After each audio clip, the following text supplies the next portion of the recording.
So Social Security is now one of the programs that have helped shepherd the most vulnerable Americans through the crisis. And there are some huge changes that are coming this year.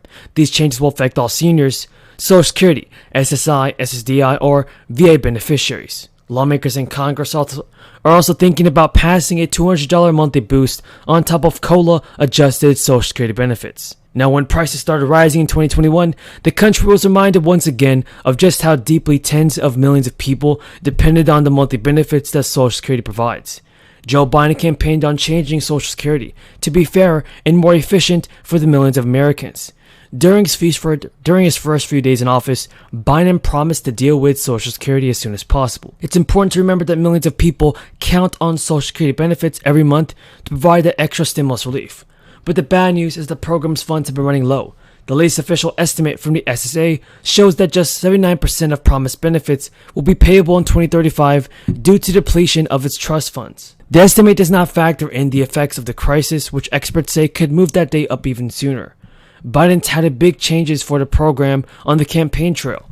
Under his plan that he proposed while campaigning for president, eligible workers would get a guaranteed minimum benefit equal to at least 125% of the federal poverty level. People who have received benefits for at least 20 years would get a 5% bump. Biden also proposed changing the measurement for annual COLA increases to the CPI for the elderly. To pay for those higher benefits, Biden would apply Social Security payroll taxes to those making $400,000 and up. In 2021, workers generally pay the 6.2% Social Security tax on up to $142,800 of wages. But the good news, everyone, is that 2022 is a new year, and many economists expect Social Security to be on top of the legislators' agenda this year. The crisis has created a so-called notch that would help reduce benefits for those turning 62 and claim retirement benefits in 2022, as well as those who file for disability or survivor benefits that year. Congress is expected to act to prevent those reductions before they make effect.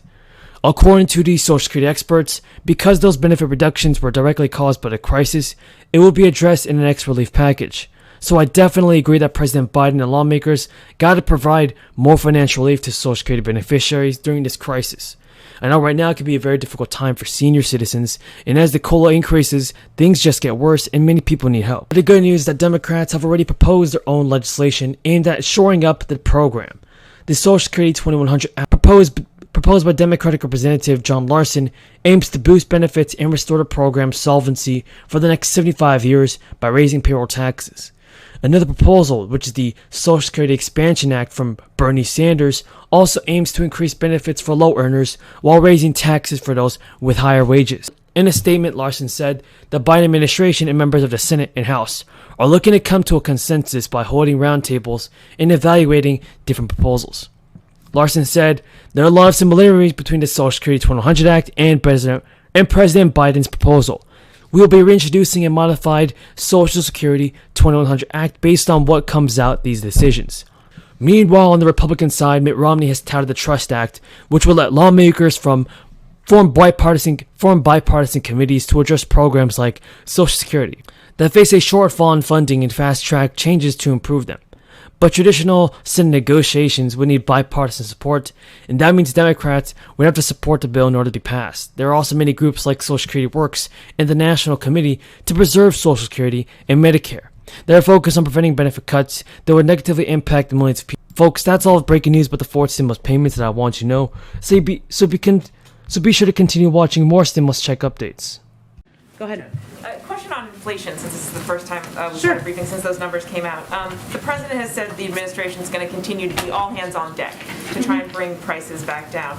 Can you give us a sense of what that really looks like? Because you've pointed many times to parts of the Build Back Better agenda that remains stalled. In fact, one of Senator Manchin's big objections to the bill was the high rate of inflation. So if the Build Back Better plan sort of remains at this impasse, what's Plan B to try and bring down some of these costs? Well, there's a couple steps that the president is very focused on as it relates to addressing inflation. One, I would note that economists in the Federal Reserve still predict that inflation will come down, will moderate over the course of the year. And the president has also said that he supports the steps that the Federal Reserve an independent body, has announced about recalibrating over the course of the coming months. And he's obviously nominated a number of individuals to fill the board, which is an essential part of addressing this. But I would also note beyond that, how the president really looks at this is how you're addressing core costs for the American people. So you referenced the Build Back Better plan. First, we believe there's a path forward, and the president's going to continue to fight for it. Otherwise, he wouldn't have gone to Virginia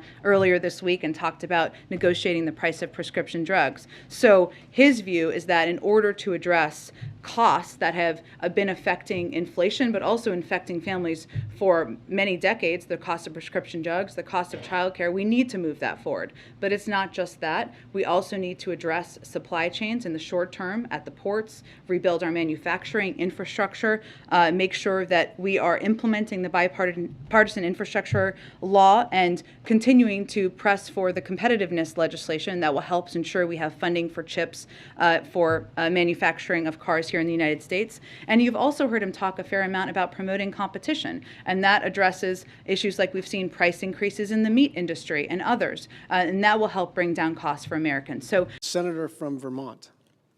Mr. President, before I begin, I would like to ask unanimous consent to put in the congressional record an open letter to the Russian leadership from the Russian Congress of Intellectuals, who state, and I quote, this is the Russian Congress of Intellectuals, "Our position is simple. Russia does not need a war with Ukraine and the West. Such a war is devoid of legitimacy and has no moral basis," end of quote. This is a very brave statement made by Russian intellectuals. Without objection. Mr. President, as I speak today, Europe, for the first time in almost 80 years, is faced with the threat of a major invasion.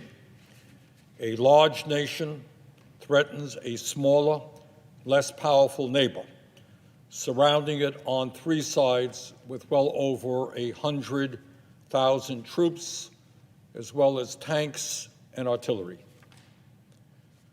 My colleagues, as we have painfully learned, wars have unintended consequences.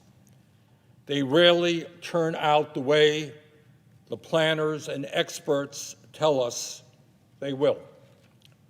Just ask the officials who provided rosy scenarios for the wars in Vietnam, Afghanistan, and Iraq, only to be proven horribly wrong. Just ask the mothers of the soldiers who were killed or wounded in action during those wars.